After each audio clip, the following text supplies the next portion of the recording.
In just 2 short years, the robotics team at OLPH is already making noise on the world stage. Those smart and capable students are a shining example of what's right with our schools.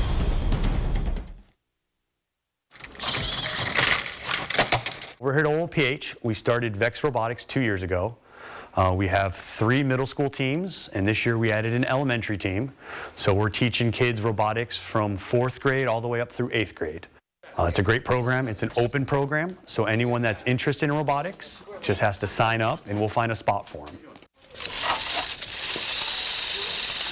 The great things about this program is there's a lot of different spots for kids to fill.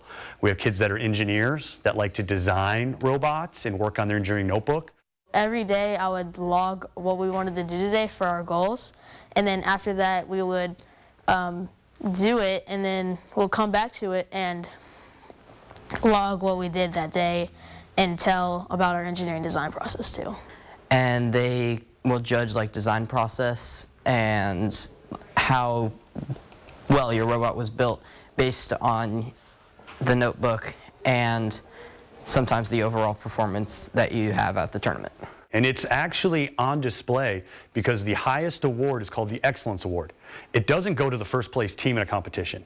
It goes to the top well-rounded team. They have to have an interview that does well, they have to have an engineering notebook, and they have to have a high-scoring robot. So not just only do they have to win the competition for points, they have to understand why they built the robot, and they have to explain it to the judges. Now it's going to get a little interesting when we head to the World Championships in May, because there's going to be teams from all over the world. So there might be language barriers.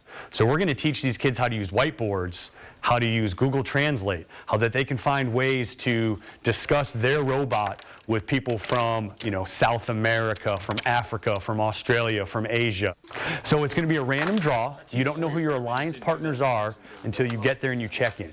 And at that point, the kids kind of have to scramble around and go meet the other teams and find out what their robots can do. There you go. There's a lot of things I'd like for them to take away, but at the end of the day, it's being a good person. If you could be a good person and you can work with someone that's not like you, you're going to be successful in life. I think we had a great season this year, and next year's this is just a start, and next year we're going to get a lot better.